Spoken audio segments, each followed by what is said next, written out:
Salut et bienvenue dans cette nouvelle vidéo, j'espère que tu vas bien. Alors aujourd'hui, on va terminer la série de vidéos que j'avais fait précédemment sur YouTube. Tout simplement, je vais te donner un peu les grandes qualités que tu devras avoir si tu veux te lancer sur cette plateforme. Alors déjà, si tu n'es pas abonné à la chaîne, je t'invite à le faire dès maintenant et activer la cloche des notifications. Alors ça se passe juste en bas. Tu as juste à cliquer sur le bouton s'abonner et à cliquer sur la petite cloche. Ça me ferait énormément plaisir et moi je te dis à tout de suite dans la vidéo.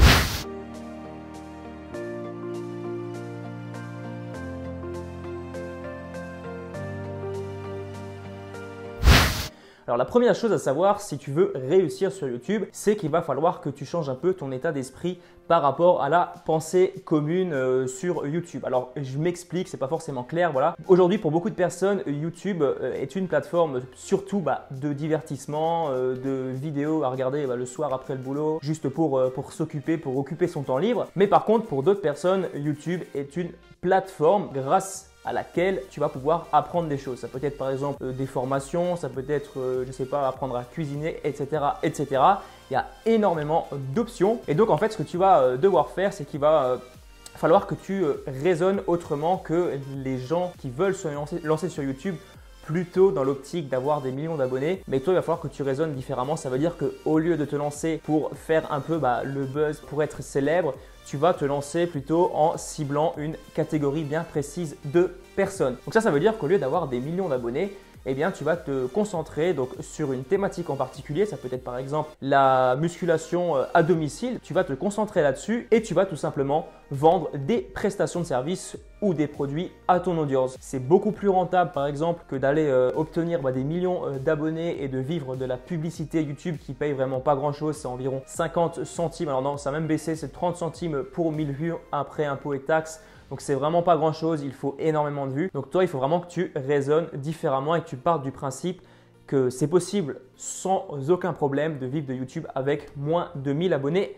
sur ta chaîne. Ensuite, j'aimerais te présenter les deux grandes qualités à mon sens. Donc c'est mon avis personnel. Tu prends ou tu ne prends pas, tu es d'accord ou tu n'es pas d'accord. Mais c'est vraiment par expérience que je te parle. Donc je peux vraiment, je pense, l'affirmer clairement que ces deux qualités sont à posséder si toi tu veux démarrer sur YouTube. Alors la première, c'est tout simplement, et c'est la plus grande à mon avis, c'est la persévérance. Parce qu'il y a pas mal de personnes, lorsqu'elles se lancent sur YouTube, elles font une vidéo, deux vidéos, trois vidéos, elles voient que ça marche pas. Et en fait, qu'est-ce qui se passe? Elles laissent tomber le projet. C'est pas comme ça que tu vas devoir faire, c'est pas comme ça que tu vas pouvoir te différencier des autres personnes qui se lancent et qui au bout de 3-4 vidéos arrêtent. Il va falloir vraiment que tu sois persévérant. Alors je te dis pas forcément de faire une vidéo par jour au début lorsque tu te lances, mais il va falloir que tu tiennes un rythme. Donc ça veut dire que par exemple tu vas te définir un objectif de nombre de vidéos par semaine. Je te conseille en moyenne de faire au moins 2 vidéos toutes les semaines, voire une vidéo par semaine si tu n'as pas le temps. Voilà, mais il va falloir vraiment que tu tiennes cet objectif, même si tu ne vois pas de résultats au début. Parce que les résultats, s'ils ne viennent pas tout de suite, c'est tout à fait normal. Moi-même au début, sur mes premières vidéos, je ne faisais vraiment aucune vue. J'en fais pas énormément pour le moment, mais c'est quand même beaucoup mieux qu'au début. Donc la chaîne évolue petit à petit. C'est lent bien sûr, mais je sais pertinemment que ça va ne cesser d'évoluer et toujours de plus en plus vite. Et c'est vraiment comme ça que YouTube fonctionne, c'est vraiment comme ça que ça va fonctionner pour toi. Et c'est comme ça que tu vas pouvoir percer sur YouTube. J'entends par percer, bien sûr, pas avoir du jour au lendemain des millions d'abonnés. Bien sûr, il va falloir plusieurs semaines, plusieurs mois, même si tu ne vois pas de résultats. Continue jusqu'à obtenir ce que tu souhaites. Ce que j'aimerais ajouter aussi, c'est qu'il va falloir que tu adoptes une véritable stratégie par rapport à l'obtention de ton audience. Moi-même, lors de mes premières vidéos, donc c'était les 50 ou 60 premières vidéos, c'est tout simplement les 3 premiers mois de ma chaîne YouTube, je publiais des vidéos, j'en publiais même tous les jours pendant un moment, donc c'était même pendant 2 mois il me semble, je publiais une vidéo par jour et en fait, je publiais du contenu, j'avais aucune stratégie, je n'avais pas de mots-clés tout simplement et en fait mes vidéos ne faisaient aucune vue, il n'y avait personne sur ma chaîne. Au bout de 3 mois, j'étais arrivé à 15 abonnés. C'est pour te dire que si tu n'adoptes pas de stratégie, tout simplement, ta chaîne ne va pas évoluer. Alors quand j'ai commencé à utiliser des mots-clés, donc voilà, j'ai certaines vidéos qui ont plus de 1000 vues aujourd'hui.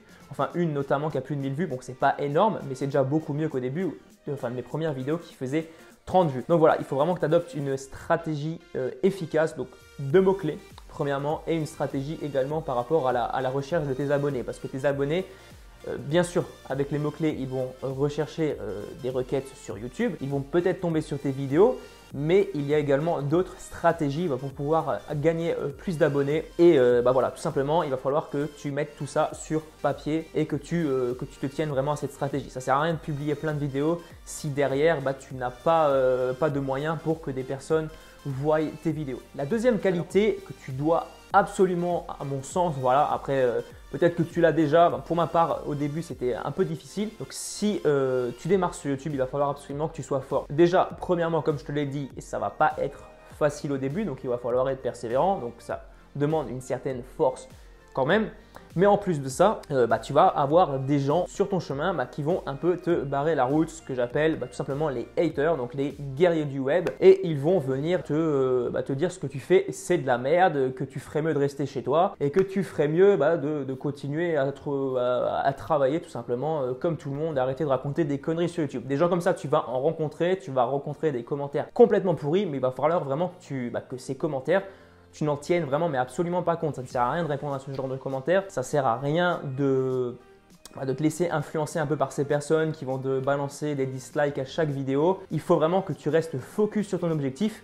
Et c'est de cette manière que tu vas réussir. Alors moi-même, pour la petite histoire, j'avais déjà fait une vidéo. Je t'invite à aller la voir parce qu'il y avait un gars qui s'était amusé à me balancer des dislikes sous chacune de mes vidéos. Il a créé, il me semble, plusieurs comptes Google. Alors je pense que c'est ça ce qu'il a fait. Donc voilà, pour à chaque fois me mettre des dislikes en dessous de toutes mes vidéos. J'en ai eu plus de 200 ou 300 en moins d'une heure. Donc ça c'est pour la petite histoire, mais c'est juste pour t'illustrer ça. Donc t'illustrer ce que je viens de dire.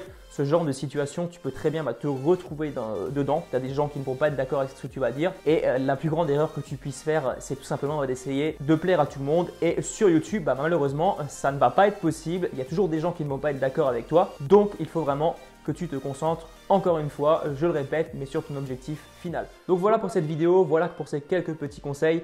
Voilà un peu, à mon sens, l'état d'esprit que tu devras avoir si tu veux débuter sur YouTube. Alors, débuter sur YouTube, c'est simple, hein. Tu fais ta première vidéo, voilà, tu vas débuter sur YouTube. Par contre, après, le plus difficile, c'est de continuer dans la durée. Fais bien attention à ça, fais bien attention, premièrement, à être persévérant. Donc, lance-toi dans quelque chose que tu aimes faire. Si tu te lances dans quelque chose que tu n'aimes pas faire, eh bien, tu ne tiendras pas dans la durée. Et deuxièmement, apprends à vraiment être fort et à ignorer tous les gens qui vont essayer de te détruire sur le chemin. Je te dis à très bientôt pour une prochaine vidéo. N'oublie pas de t'abonner si ce n'est pas encore fait. Active également la cloche de notification en appuyant sur la petite cloche juste en bas. Allez, ciao!